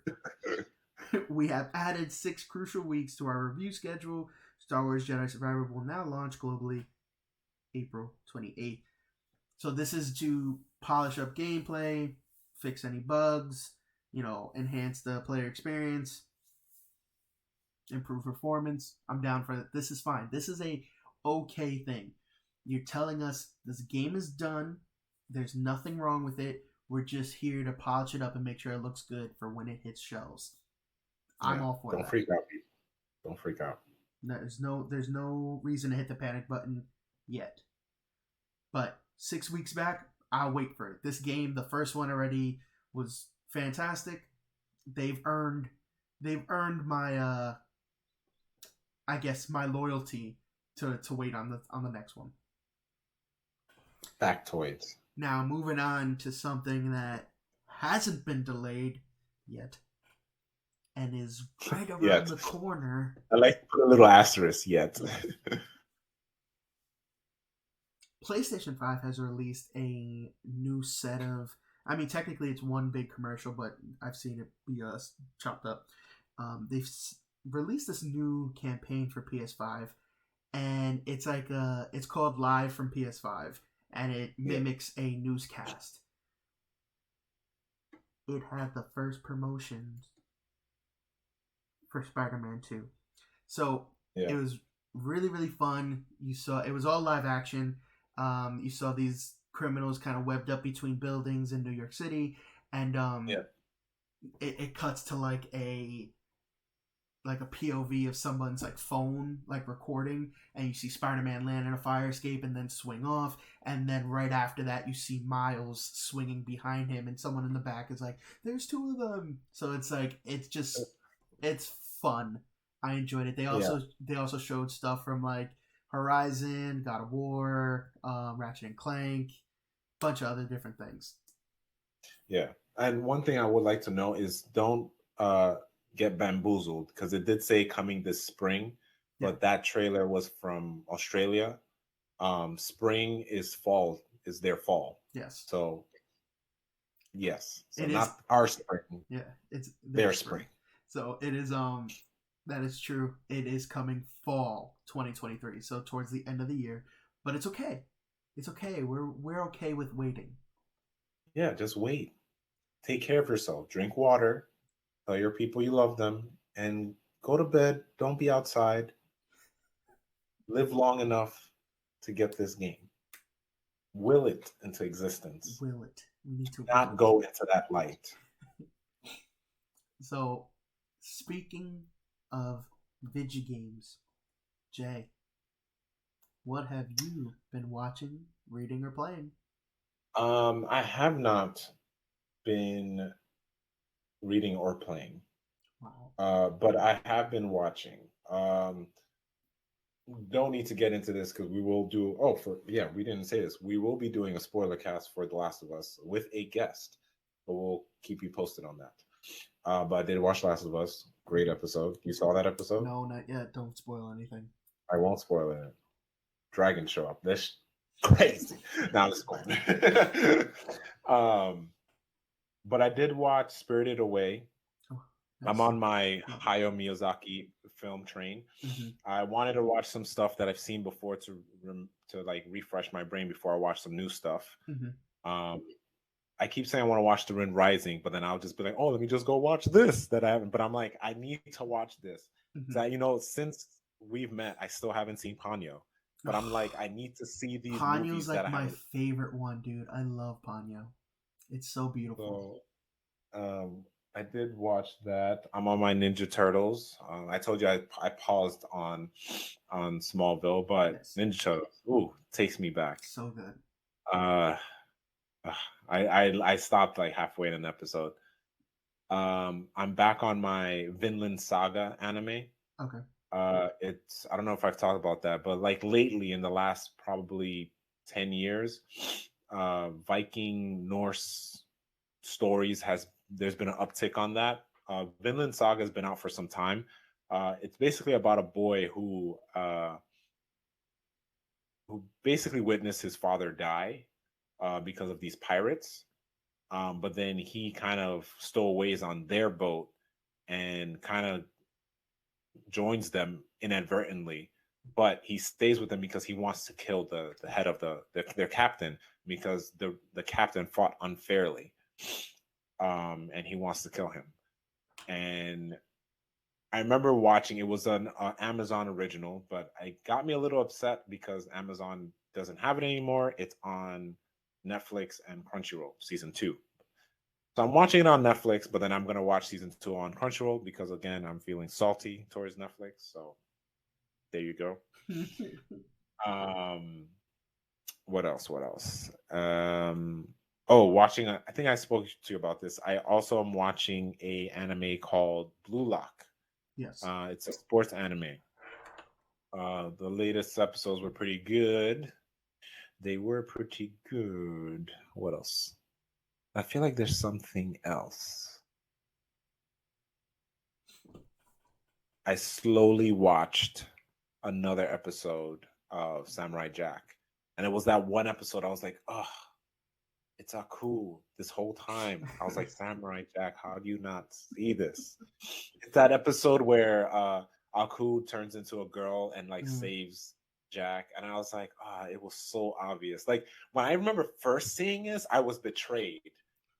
Because when you watch the series, for people who don't know, if you've never seen Samurai Jack or have seen it, in certain episodes there is time passing by Yeah. within an episode. So like when he meets this girl in the beginning and they go through the desert, there's like months going by, maybe a few, before he gets to the end of the episode. So he's bonded this with this girl. So I'm seeing them together. I was like, wow, like they bonded, they become friends, they fought together only to find out it's all cool this whole time. I was like, the betrayal.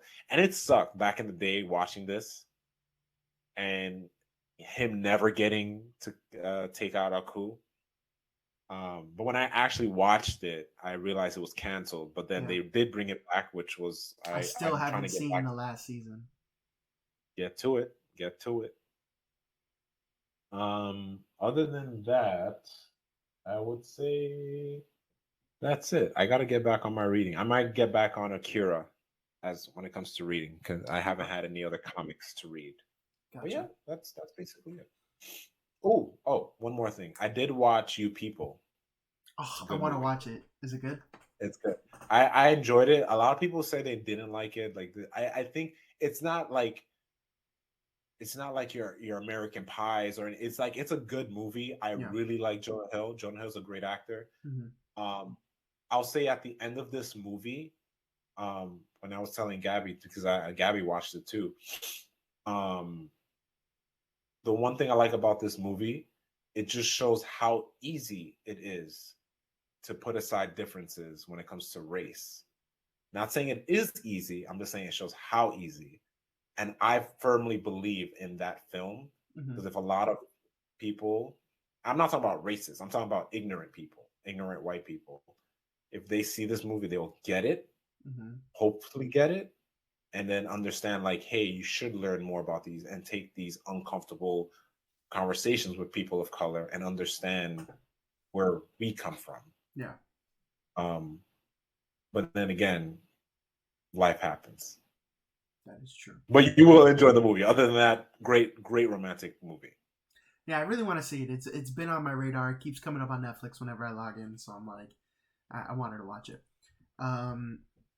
So for me, I've been watching a lot of series. So like I mentioned before, I watched both seasons of Inside Job. Great show. I think I'm Great gonna show. watch it just so I can hop on that fan base and then like keep retweeting things because I know It's what I'm talking so about. good. Like if you like Rick and Morty, you'll love the show. Yeah, I'll It's watch it. I'll talk about it next time and we hop on. it's quick, right? It's two 22 seasons, minutes. and I think they're 8 or 10 episodes each, and they're 20-minute episodes. Gotcha. But no, it's good, and the cliffhanger at the very end, now knowing that it got canceled, sucks. Like the episode ended, and I was like, oh, like it was so frustrating because it was gonna go somewhere good. Um, yeah, it sucks, man. That's how I feel with Final Space. I have 2 more episodes, and I'm a little. I'm bummed. I'm bummed, and it's a series that I can definitely see myself watching again, like easily. But I loved the characters. The characters were the best part. The portrayals, the casting, phenomenal. The I guess it's like three main characters. It's a father, her daughter, and then her rival turned best friend. He's not really her rival. It's just in the beginning she sees him as a rival, and he's just like a really good guy. And then they become best friends as the show progresses. Those three master classes in their performances. We have Christian And Slater. it's a star-studded class, right? Yeah, I mean, yeah, cast of actors. yeah. A bunch of comedians in the show, like from top to bottom. Anyone you could think of. But we have Christian Slater as the drunk dad, very Rick from Rick and Morty. Then we got oh my god, what's that girl's name from Masters of Sex and Oh, she was in New Girl for a little bit. I know who you're talking about. yeah, Yeah, I she know. was, I know who you're and talking about. she was Yeah, also in her. Mean Girls. She was the goth chick. Yeah, continue. I'll look it up for you. But yeah, so her and then Clark is his. I think his name is Clark. Lizzie Kaplan. Lizzie Kaplan, and then the guy Brett. He's played. That's her like, rival turned best friend. He was Clark in The Office. He was in the last season. He's also been in a bunch of other stuff. He's a comedian. I can't remember his name, but those three people, fantastic. We even have people like Bobby Lee is in it. Scott. Adam Scott is in it. He's in the second season for a little bit. Well, actually, for most of the second season, he's in there. Great. And when he shows up, I was like, how do I know this person? And then like I kept hearing the voice, and I was like, oh my goodness. So okay, yeah, Clark Duke is Brett Hand. Then we got Tisha Campbell. Her big thing was Martin. She's one of the main characters. Andy Daly plays the boss. This guy's name. He's been in stuff. Chris Diamantopoulos. Yeah, he was The Office, the camera guy. Yeah, he's the cameraman from The Office. We got John DiMaggio, Bobby Lee, like I said, Brett Gelman, and then we have a bunch of other people that are like smaller really names. But everyone in there is like they're comedians that have made the rounds on TV. and some in movies. But fantastic show. I blazed through that. Trying to think. In the background, I've been watching Parks and Rec. I've again. I think I spoke about this before, but I'm still going pretty good on my Jeopardy every night. I've been watching Jeopardy as it If you're airs. not in there in like a year or two, I'm just gonna quit.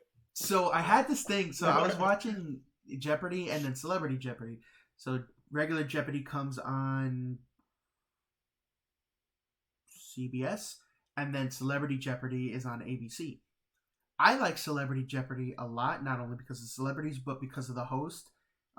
She was the girl from Blossom and Big Bang Theory. She was Sheldon's girlfriend. I forget her name, but I love her as a host, and I really wish that she hosted regular I Jeopardy. believe it's Malie. I mispronounced her name. She has a Her last name spelling. is crazy. Yeah, I got you right now. But so I really like her as a host. I wish she hosted the regular Jeopardy, but I like the other guy too. He's grown on me. But Mayim Bialik. yes. So anyway, what's crazy is that I love Jeopardy, and the trivia thing is always fun. I always suck at it,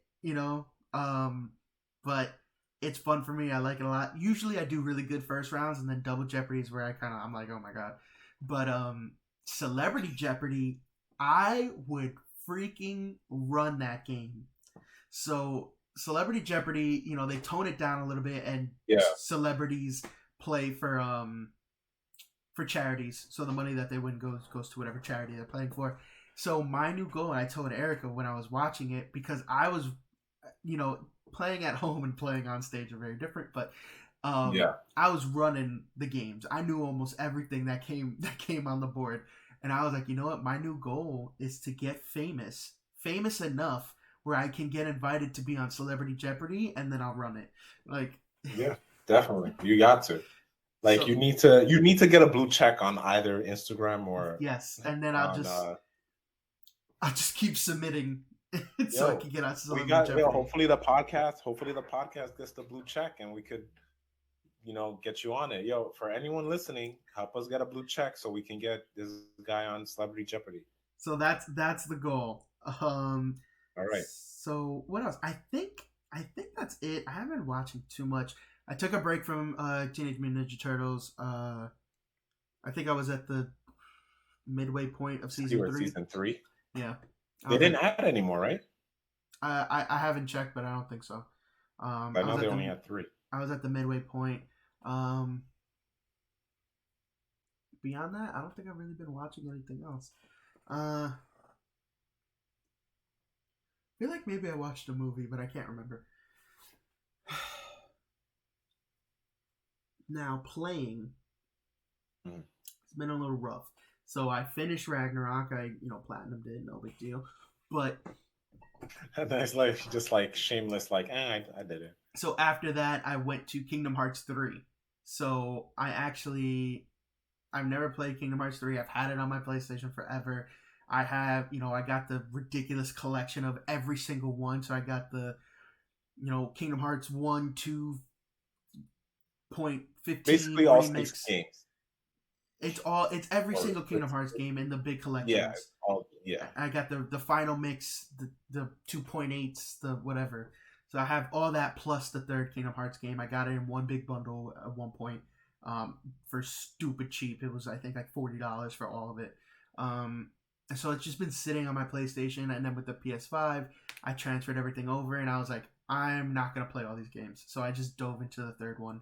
I played the first one not too long ago. So that's still kind of fresh in my head. I've played through the second one a bunch of times. And the middle ones, I tried to get into one, and I just could not. So I think it's one of those things that you just have to. You can skip them, but you gotta you can YouTube them. Like I played them, and then I watched 2 YouTube videos that break down all the lore. So everything that happened in all the games, it broke it down into what's going on, and it caught me up, and I'm fine playing the third one. And the third one is actually doing a pretty good job with I guess it's taking into account the time that has happened since second to third. the numbered games, Because if you play 2.8, it leads you into it. and it's really kind of like bringing everything together pretty well. So even if you didn't play all the other ones, it's kind of it's like a speed run. It's very like just throwing information at you and explaining it to you. It holds your hand pretty well. Um, Yeah. but I've sunk about 40 hours into it already. Uh, Okay.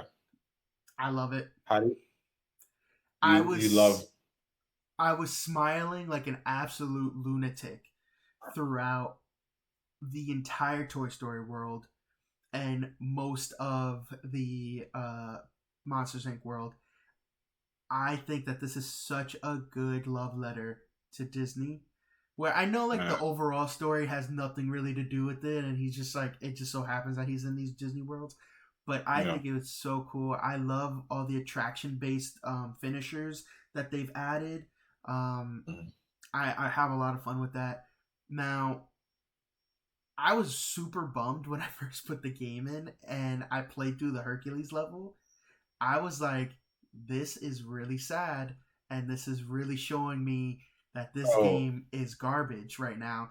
And then so it showed like the 2.9, and then it went to 3, and I was like, okay, thank you. Like it, you can tell even within that game, the graphical fidelity jumps up really yeah. high and the storytelling gets better. Like from that tutorial 2.9 to 3, it there's a big jump up.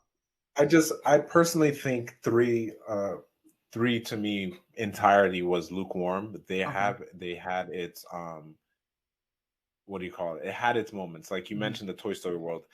I wished I saw more. Like it was just I think because it was on a bigger console, Yeah. you had I think they could have done more. They could have filled it in more. Like for Okay. example, Monsters Inc. Mm-hmm. I know it takes place at night. Everyone is, I guess, sleeping or whatever. I would have loved to see more I think there was just it was too Like open space for me. I will say I that. wanted more Hercules because in the previous games you always just went to the Yeah. Coliseum, but in a bigger game I was expecting like, okay, Mm-hmm. I have room. Toy, it was cool. I just like I was initially like you. I was like, oh, the Kingdom Hearts finally Yeah. growing up, blah blah. And then when I finished the game, which the ending it's still very Kingdom Heartsy, Yeah. and that's not a bad thing or a good thing. It's just Kingdom Hearts for Yeah. what it is. But then it's like it kind of culminates everything that we've been like boggling our minds to. Mm-hmm. But then there's still more. Yeah. So then I'm like, oh, but then that's it. Like there were certain things that I was like, they could have filled it in, maybe more graphics, like just more like fill in every. There was a lot of open space to me. Like even I don't know if you got into is it the world of Tangle? Yeah. I think it was the world of Tangle. Corona. I think that was one of my favorite places because you Yeah. saw There people. is a There was a lot of lot of people in people. that one. Like there was it was lived in, Yeah. and that was my thing. That was one of my favorite places. So I'm at the I just got to Port Royal, the Pirates of the Caribbean world. So I actually Yes, played through most of that. Now I'm kind of like in the open sea where I've unlocked the ship and all that. Um, yes, so that's another world. I'm digging how many other characters like NPCs there are because like I had the same thing in Thebes in the Hercules world. I was like, yeah. yo, this is empty, and like I did not like how it looked. It looked very last gen, and then they you see the Kingdom Hearts 3 logo pop up after the 2.9 thing, and it takes that big leap. But I will say that there are worlds that like Monsters Inc. for example. While I love that world, I was expecting to see more monsters. Like I was a little Exactly. upset that I didn't see as much. I Um, just think you could have with that. PS4 is a powerful machine. yeah, they could It have could have like it could it, have ran. and I think it's because of how long this game was in development, and it started out on the PS2. Yeah, it was a PS2, but they had time. That's the thing. Yeah, but think Like you about it. have, Like, how many times can they've remade that game like 3 times from the ground up, and but it look, started the on PS3. That's no excuse. The PS3 was powerful too. it started on PS2, and I think that they literally couldn't throw away too much because of all the time it took to make it. Like, Well, that's their remember fault. that Hercules scene of him running up the side of the cliff? We saw that like what was it like two And years after Kingdom Hearts we 2 came saw out? No, the flying up the Titan, fighting the Titan. Yeah. That was in college, dude. No. That was the repolished one. We saw that when he was fighting the with Rock the Titan. all the stuff. Yeah. The So That that was was in the first college. time that we saw like the attraction stuff.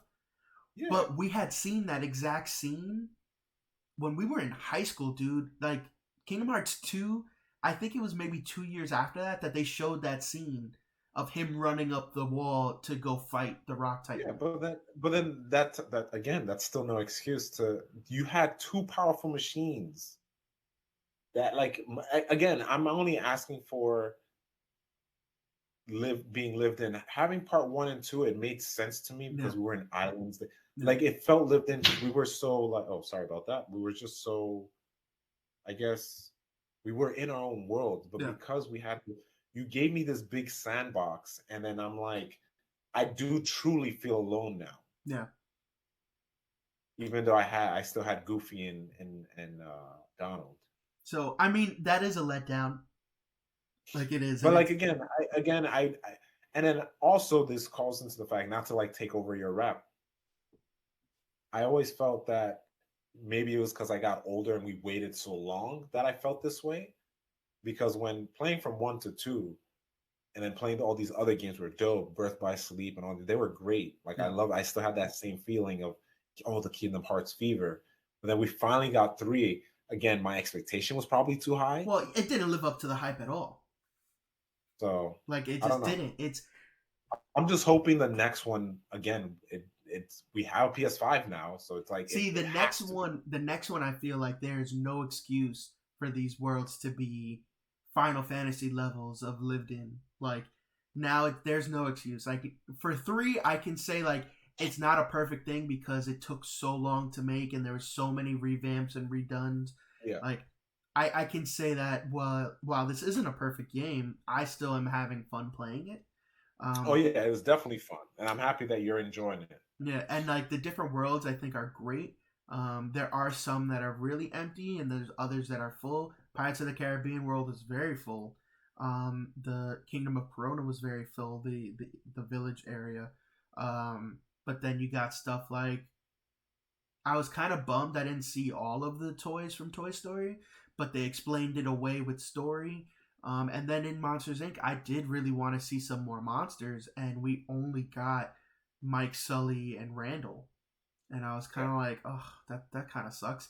Like, not even in a cinematic, you know? Like, yeah. so it was not great, but I'm still having fun with it. It's a good time, and I'm sure I'll want 4 even I'm just more. happy you're finally on it. Like Yes, it's like took me you forever. still have that, and then Final Fantasy 15, and then I'm not gonna you play still Final got. Fantasy 15. Now, definitely, I would say I'll not play saying I'm not saying skip 16. it because yeah, I'm not saying skip it because it's a bad game. It is a good game in its entirety, but I'm more hyped about 16. But 15 has that same Kingdom Hearts 3 Yeah, feeling because it's been in it was in development for so development long. hell for like 10 years. You know, well, Yeah, 15 Final Fantasy 15. Like I long. think it spent like 15 years in development. You It know, was a long time, and then they were just saying we're waiting for Kingdom Hearts 3. yeah. Oh, they were waiting for that before Kingdom Hearts 3. Yeah. So yeah, it is what it is. But it's reigniting my passion for the franchise, and I'm definitely gonna be waiting for 4 like to drop. But and Already then pre-ordered. beyond that, I've just been playing Animal Crossing. Has been my nightly game. If I'm up at night, I just want to play some real quick. And then I'm back on like Marvel Snap. Great game. Cool. So that's it for me. I know that this one went a little long. We had some stuff to share in the movies, the TV and movie segment. But with that, we're gonna go ahead and wrap it up. As always, you can find us on Instagram at The Average J's Podcast, Twitter at The Average J's, or flip that. Twitter's The Average J Podcast, Instagram's The Average J's. You can also find us at The Average J's on TikTok, and you can join in live on twitch.tv/The Average J's, where we record every Tuesday at 9 p.m. Eastern Time. And then afterwards, after the episodes, we do stay on for an extra half hour, 40 minutes for J&J After Dark, where we tackle a topic unfiltered, uncensored, and hopefully I get all these marbles out of my mouth. So with that, thank you all for listening. As always, I'm Jay, Justin Ruiz. And I'm Jay, Jarmer Francois. And that's it for today's episode. Bye. Laters. Later, Gators.